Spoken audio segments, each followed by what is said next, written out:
So என்னோட Akashic journey பற்றி நான் இந்த வீடியோவில் சொல்கிறேன். ஸோ ஸ்டார்டிங்கில் வந்து நான் சில ரிலேஷன்ஷிப்ஸ் பற்றி தான் நான் வந்து ஆகாஷிக்கில் போய் எக்ஸ்ப்ளோர் பண்ண ஆசைப்பட்டேன். எனக்கு சில ஸ்ட்ரெயின்டு ரிலேஷன்ஷிப்ஸ் இருந்துச்சு. ஸோ எதனால் வந்து இந்த பர்சன் என்னால் அக்செப்டே பண்ணிக்க முடியல, ஏன் இவங்களை பார்த்தாலே எனக்கு கோவமாக வருது, நான் எவ்வளோதான் வந்து நான் கான்ஷியஸ் பேரண்டிங் கோச். ஸோ அந்த கான்ஷியஸ் பேரண்டிங் மூலமாக நான் நிறைய ஹீல் ஆயிருந்தேன். பட் வித் சர்டன் பீப்புள் வந்து என்னால் அது வந்து கம்ப்ளீட்டாக வந்து அதை லெட் கோ பண்ண முடியல. எனக்கு இன்னும் கொஞ்சம் மேபி எவிடன்ஸ் தேவைப்பட்டிருக்கலாம். ஸோ நான் ஆகாஷிக் ரெக்கார்ட்ஸ் படித்ததும் நான் ஃபஸ்ட்டு வந்து இந்த சில ரிலேஷன்ஷிப்ஸை ஹீல் பண்ணுறதுக்கு தான் நான் ஆசைப்பட்டேன்.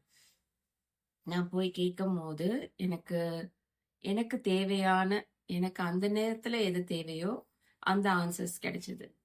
ஸோ அந்த ரிலேஷன்ஷிப்ஸ் வந்து என்னோட பாஸ்ட் லைஃபோட எப்படி வந்து கனெக்ட் ஆகியிருக்கு, நான் என்ன பண்ணனால இப்போ வந்து அந்த பர்சன் என்கிட்ட வந்து இந்த மாதிரி பிஹேவ் பண்ணுறாங்க, எனக்கு அதனால கிளாரிட்டி நிறைய கிடைச்சிது.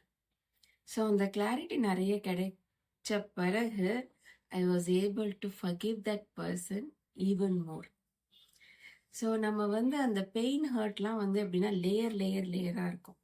ஸோ அட் ஒன்ஸ் வந்து ஃபர்கிவ் பண்ணி ஹீல் பண்ண முடியாது.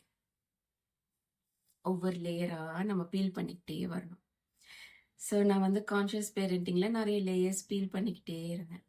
அப்புறம் ஆகாஷிக் வந்து எனக்கு இன்னும் கிளாரிட்டி கிடைக்கும் போது எனக்கு வந்து என்னோட இன்னர் பீஸ் கிட்ட போகிறதுக்கு எனக்கு இன்னொரு பெரிய ஆப்பர்ச்சுனிட்டியாக இருந்துச்சு.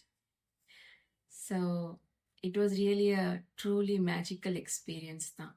ஸோ நான் இந்த மாதிரி நிறைய ரிலேஷன்ஷிப்ஸ்க்கு இப்போ எக்ஸ்ப்ளோர் பண்ணிக்கிட்டு இருக்கேன். எங்கள் சோல் கான்ட்ராக்ட்ஸ் என்னது, எதனால் வந்து இந்த மாதிரி எனக்கு பெயின் இருக்குது, இந்த பெயினை எப்படி ஓவர் கம் பண்ணுறது, இப்படி தான் நான் எக்ஸ்ப்ளோர் பண்ணிகிட்டு இருக்கேன். தேங்க்யூ.